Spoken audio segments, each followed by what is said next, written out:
विश्व प्रसिद्ध बस्तर दशहरा के महत्वपूर्ण विधान काछन गादी का पूरे विधि विधान व परंपरा के साथ निर्वहन हुआ। जगदलपुर में बस्तर दशहरा के काछन गादी विधान को पूरा करने के लिए कांटों के झूलों पर बैठी काछन देवी। बस्तर दशहरा मनाने की मिली अनुमति। बस्तर दशहरा की सबसे अहम रस्म काछन गादी पूजा विधान जगदलपुर के भंगाराम चौक पर स्थित काछन गुड़ी में होता है। इस विधान में कांटों की झूलों पर बैठी काछन देवी बस्तर राज परिवार के सदस्य को दशहरा मनाने की अनुमति देती है।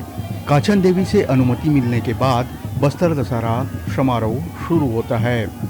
इस रस्म के लिए बालिका को 7 दिन पहले से कठोर व्रत रखना होता है और रोज शाम को पूजा में शामिल होना होता है। रस्म के दौरान माटी पुजारी के आने पर उनका पैरों से स्वागत किया जाता है और जमकर आतिशबाजी की जाती है।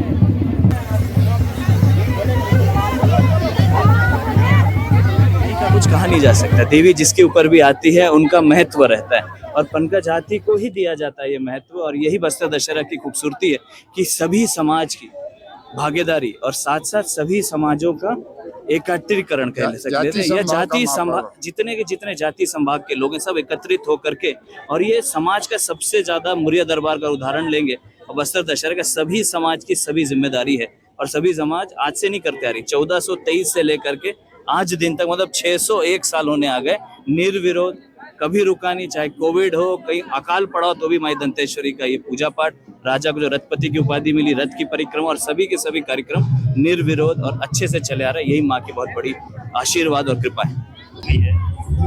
जी, आज की जो रस्म है जिसे काछन गादी के रूप में मनाते आ रहे, काछन और रैला माता दोनों के दोनों हमारी बेटियां थी बस्तर राजघराने की, जिन्होंने आत्मदाह कर लिया था। उनकी पवित्र आत्मा यहीं पे विराजती। काछन माता और रैला माता की जो हमारे पवित्र आत्मा है वो हमारे यहाँ पे जिसे गोल बाजार कहा गया जगदलपुर के, उसमें विराजती। उसमें काछन माता रैला माता एक छोटी सी बेटी के ऊपर आती है। और ये परंपरा चली आ रही है कि राजा जब भी आते हैं तो आज पितृपक्ष का आखिरी दिन पे हम जाकर के उनसे आशीर्वाद लेते हैं, ताकि वो फूल के रूप में आशीर्वाद देते हैं। ताकि रथ को आप चलाइए। साथ साथ जितने देवी देवताओं के कार्यक्रम होंगे आज से जो चालू होंगे, नवरात्र का ज्योति कलश से लेकर के रथ परिक्रमा से लेकर जितने भी कार्यक्रम हम करेंगे, चाहे वो निशा यात्रा का, मौली पर का, बाहर रहनी, भीतर रहनी से लेकर माई की विदाई तक, सभी कार्यक्रम अच्छे से हो, किसी तरह की दिक्कत ना हो।